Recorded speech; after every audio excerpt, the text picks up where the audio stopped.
A mulher sem cabeça. Fui com uma amiga passar as férias no interior de Minas na casa de meus avós. Eu e minha amiga resolvemos ir a uma cidadezinha localizada a 10 quilômetros de lá. Estávamos caminhando em uma estrada cercada por árvores e matos. A lua estava clarinha iluminando a estrada, e foi quando em uma encruzilhada, avistamos uma luz muito forte e branca, parecida com uma mulher. Resolvemos correr em direção a ela, pois parecia que estava nos esperando. Eu pensei ser alguma tia me esperando para acompanhá-la na estrada, por ela estar sozinha. Naquele tempo não acreditava em assombrações. Quando peguei impulso para correr, aquela luz se transformou em uma bola de fogo, e entrou em uma rua onde eu teria que entrar para chegar a tal cidade. Parei de correr e fui caminhando normalmente com minha amiga, e achamos estranho o fato daquela mulher estar nos esperando parada em uma encruzilhada e do nada sumir daquele jeito, pois não acreditávamos no que acabamos de ver. Assim que virei para entrar na tal ruinha, o susto. A mulher estava caminhando na nossa frente, o engraçado é que a cada passo que ela dava, ela sumia e aparecia logo mais à frente, sempre caminhando no mesmo ritmo. Ficamos apavoradas e mesmo assim, não acreditávamos no que estávamos vendo. Foi quando resolveram estourar um rojão em uma casa na mesma ruinha onde estávamos. A mulher já estava a uns 30 metros de nós, subindo a rua. Soltamos um berro tão alto com o susto do rojão e nos agarramos uma na outra com o susto do barulho, hipnotizadas naquela situação.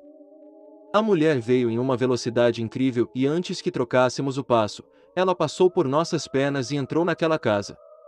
Os pelos de nossas pernas se arrepiaram. Depois do ocorrido, um homem saiu de dentro da casa dizendo ter se assustado com a gritaria e nos perguntou o que estava vendo. Morrendo de vergonha e medo de que ele tirasse o sarro de nós, não queríamos revelar. Ele com uma cara de desconfiado nos perguntou se tínhamos visto algo, respondemos que não. Aí eu disse a ele que estávamos com uma moça de vestido branco e ela entrou na casa dele e estávamos procurando ela. Ele riu e nos disse: "Vocês viram uma mulher de branco na encruzilhada, né? Não se preocupem, é normal ela aparecer ali, foi ali que o caixão dela quebrou e ela caiu no chão. Ela costuma aparecer para o pessoal, sem cabeça, porque o marido dela pegou ela com outro e cortou a cabeça dela fora." Fiquei apavorada, pois faltava mais 10 quilômetros para andarmos naquela escuridão, mas graças a Deus, não voltamos a vê-la mais. Chegando em casa e relatando o fato a meus parentes, disseram que já viram essa mulher várias vezes e que já estavam acostumados, que às vezes ela virava 3 cachorros na frente deles, aparecia em forma de animais. Bicho-papão do banheiro. O meu marido e eu tivemos muitas experiências com o inexplicável. Nos mudamos para o nosso apartamento no dia 1º de agosto de 2001. Nós sempre sentimos algo de estranho nesse lugar. A primeira vez que algo aconteceu foi depois de 2 meses numa quinta-feira. O meu marido estava trabalhando até mais tarde como sempre. Eu tinha chegado em casa vindo da casa da minha mãe e tinha ido assistir TV. Eu comecei a sentir algo de estranho vindo do corredor e decidi acender a luz de lá. Eu voltei para o sofá e assim que eu me sentei nele a luz do corredor começou a acender e a apagar, dava para ouvir o som do interruptor se mexendo. Eu podia ver de onde eu estava sentada, o interruptor ligando e desligando. Isso durou uns 10 segundos. Eu fiquei simplesmente apavorada e o pior era que eu estava sozinha em casa. Depois que o meu marido chegou ele me acalmou tentando me convencer de que era só um problema elétrico, mas eu sei que não era. Desde então, às vezes, quando eu estou no chuveiro que fica de frente para o corredor, eu vejo alguém sair do quarto e ir para a sala, então eu chamo meu marido, achando que era ele, e ele sai do quarto. O meu marido começou a notar que os nossos 2 gatos ficavam miando para o corredor e para a porta do banheiro. A gata, Mimi, ficava arranhando a porta e o carpete debaixo da porta, sem nenhum motivo aparente. Um dia, o meu marido estava sentado exatamente onde eu estava no dia que a luz ficou ligando e desligando, e a Mimi começou a miar para a porta fechada do banheiro, e então ela começou a brincar com algo que estava no chão, na frente da porta.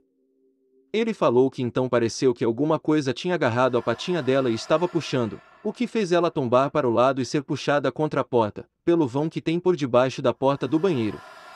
Ela começou a berrar e o meu marido levantou correndo para ajudar ela, e assim que ele puxou a pata dela por debaixo da porta, ela levantou e saiu correndo. Ele abriu a porta e não tinha nada lá dentro que pudesse ter causado isso. No final do ano passado eu estava no chuveiro, eram cerca de 8h30, e o meu marido estava trabalhando. O banheiro estava cheio de vapor. Pelo canto do olho eu notei marcas de mão se formando no espelho. Eu normalmente deixo a porta do banheiro aberta, e estava pensando que talvez pudesse ser uma brisa fria que estava vindo de fora e pegando o espelho de um certo jeito que fizesse marcas parecidas com mãos. Assim que eu tinha me convencido que era só o vento, a cortina do chuveiro abriu, como se alguém tivesse puxado ela violentamente. Eu fiquei paralisada de medo. Depois de uns 2 segundos, a porta se fechou. Eu apenas sentei e me encolhi toda no chão do chuveiro. Eu não me lembro de muita coisa depois disso, mas eu lembro que ouvi a Mimi miando do outro lado da porta. Eu não sei quanto tempo eu fiquei lá, mas não deve ter sido muito, já que o aquecimento é a gás, e só temos água quente por uns 20 minutos. Depois de um tempo eu levantei, peguei uma toalha e saí correndo para o carro. Eu fui até o trabalho do meu marido e liguei do celular, falando que eu estava no carro, no estacionamento, só com uma toalha enrolada em um cobertor que eu tinha lá. Eu falei o que tinha acontecido.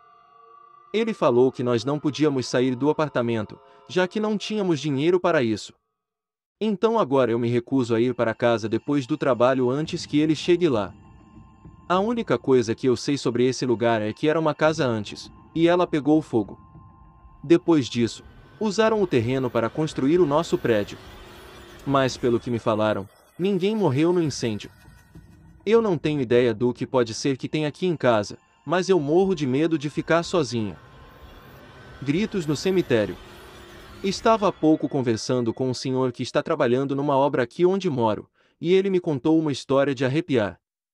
Ele disse que há algum tempo morava num bairro próximo ao cemitério da Boa Vista, também chamado da Sanga Funda, que fica na zona norte da cidade, e onde, por sinal, nunca estive. Ele diz que às vezes passava durante a noite com sua bicicleta pela frente do cemitério, e que era um lugar assombroso, com muito mato, túmulos abandonados, muito abandono. Certa noite ele diz que ouviu, vindo de dentro do cemitério, uns gritos de arrepiar, como se fossem gritos de dor e desespero. Sentiu que todos os pelos de seu corpo se eriçaram, fez o sinal da cruz e foi embora. Nos dias que se seguiram a mesma coisa. Até que uma certa noite, ele se armou de coragem e resolveu conferir qual era a origem daquele som. Entrou no cemitério. Olha, é preciso muita coragem para fazer isso, pois não havia nenhuma iluminação além do luar, sempre rezando e perguntando quem estava ali se podia ajudar. Então os gritos ficaram cada vez mais próximos, e o Sr. Pedro, vou chamá-lo assim, ao passar por trás de uma árvore, teve a pior visão da sua vida. Em uma cova rasa, com ar de sepultura recente, estava debruçado um espectro de um rapaz, todo coberto de sangue, que se ergueu cambaleando em sua direção, clamando por socorro e misericórdia. Pedro correu com todas as forças de que foi capaz, daquela visão medonha, pegou sua bicicleta e pedalou a toda a velocidade para casa. Ele não dormiu naquela noite, de tão apavorado estava. No outro dia, contou o acontecido a uma vizinha, a qual lhe contou que sabia de quem se tratava, que era o túmulo de um jovem assaltante, morto pela polícia aos 19 anos, fazia pouco tempo.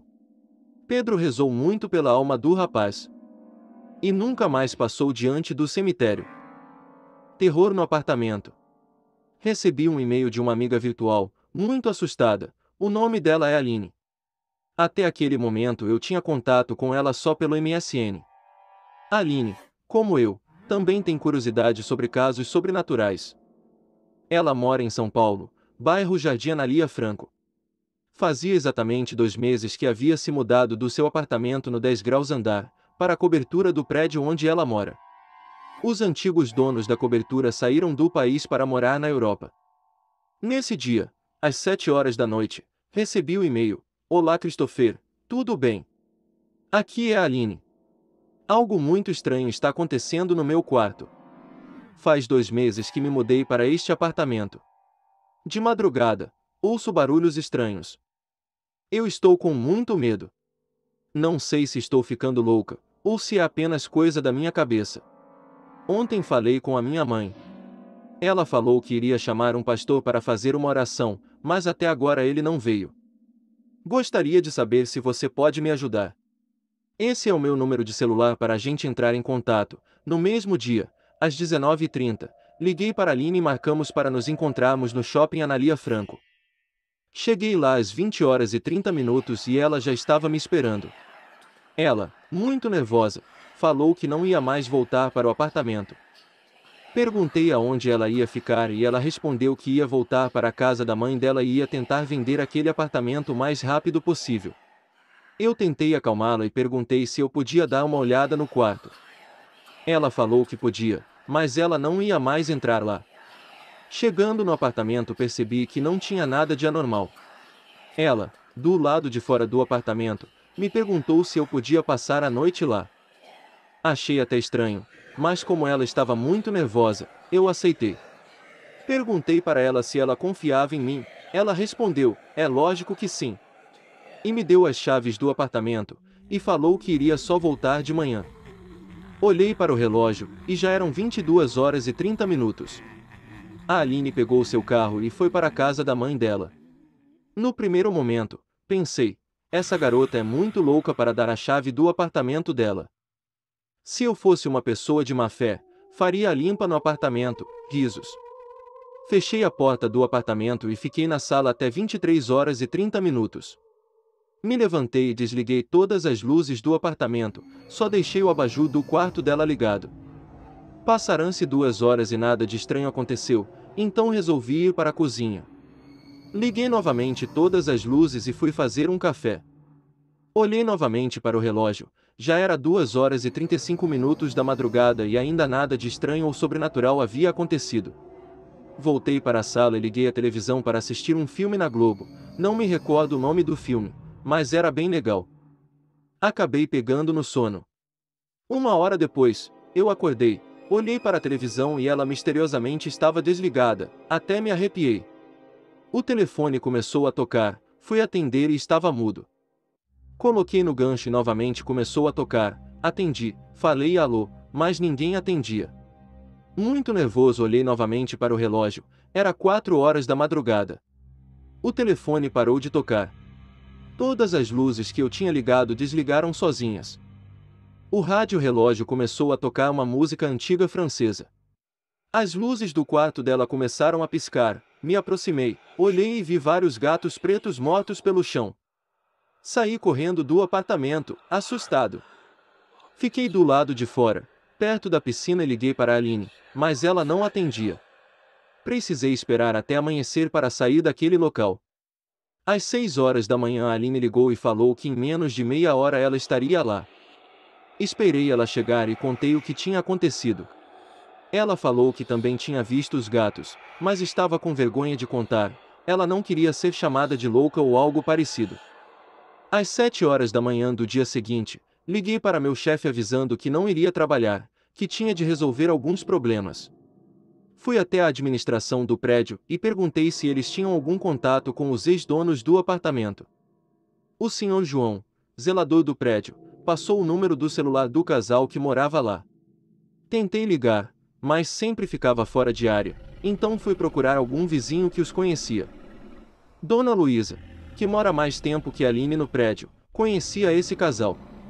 Ela falou que o casal tinha perdido um filho recentemente e por isso decidiram sair do Brasil. O casal era bem estranho, sempre andava com roupas escuras, o filho com depressão se matou com um tiro na cabeça há 4 meses. Voltei para casa às 13 horas, para tomar um banho e descansar um pouco. Às 16 horas, minha amiga Aline liga no meu celular e avisa que tinha mais coisas para eu saber. Voltei para o prédio. Aline disse que falou com um rapaz chamado Osvaldo. Ele falou para ela que o casal que morava lá anteriormente era satanista e sempre faziam rituais de magia negra no quarto dela, e também falou que chegou a participar de um desses rituais macabros. Eles usavam animais como sacrifício ao demônio. Ao certo, não sei se essa história é verdadeira, mas a minha experiência no apartamento foi real. Agora o apartamento está fechado. Falei para a Aline que no dia 15 iria mandar um amigo pastor para fazer uma oração no local e exorcizar o mal que está lá. Acredito que tenha dado certo. Combater o sobrenatural com o sobrenatural. O fantasma na névoa. Este relato não aconteceu comigo, mas com um amigo meu de confiança, e da forma como contou o fato, eu acredito em sua veracidade. Há algum tempo atrás, este amigo disse que foi até seu rancho, o qual fica à beira do Rio Grande em Miguelópolis, na divisa de Minas Gerais com São Paulo, para podar o mato que estava alto, pois ele iria dar uma festa no local, e gostaria de deixar tudo preparado. Foram ele e mais 2 amigos. Planejaram ir de manhã e voltar logo depois do almoço, mas inesperadamente, uma forte chuva caiu. Foi no sábado, dia 28 de junho de 2009, o que os impossibilitou de saírem, devido ao barro e o fato do carro estar com o tanque cheio, influenciou muito para que o veículo atolasse. O local é muito bom, com camas, televisor na sala, antena parabólica e fogão a gás. Mas, como não havia comida para toda a noite, eles decidiram ir até uma cidadezinha próxima, Miguelópolis, para comprar algo para um churrasco. Para facilitar a ida, resolveram descer o rio de canoa em um trecho de uns 500 metros no máximo, onde de lá, até a cidade, seria mais fácil chegar a pé. Foram de canoa, com um motor de popa. Já no retorno, por volta das 22 horas e 30 minutos, depois de ficarem na cidade, esperando a última pancada de chuva passar, voltaram para as margens do rio, onde a canoa encontrava-se. Subiram na canoa e ligaram o motor. Mas para terminar a maré de azar, a gasolina estava por um fio de acabar, então como era perto, eles só pegaram impulso e foram guiando o barco, com os remos. Estava muito frio naquele sábado, então, todos queriam remar um pouco, para esquentar. Quando foram trocar os remos, um dos amigos o tirou da água para entregar para os 2 que estavam na traseira da canoa, e foi quando eles ouviram um barulho na água, como se alguém estivesse nadando. Então, logo imaginaram que para entrar na água com aquele frio, só podia ser um animal. Talvez uma capivara, que é um animal muito comum na região. Estavam tranquilos, pois o som era bem natural e como a região tem muitos pescadores, podia ser até mesmo algum que se aventurou a entrar na água fria para arrumar as redes. Mas esta tranquilidade logo passou.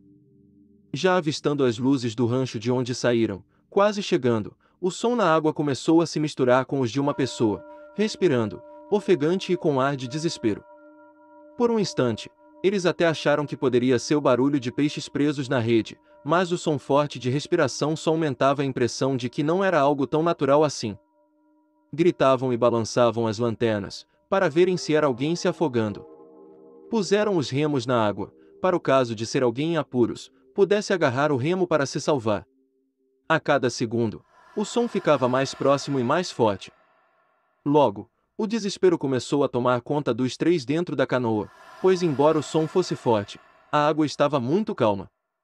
Então, sem esperar, saindo na neblina que cobria a margem, eles viram a figura fantasmagórica de uma pessoa.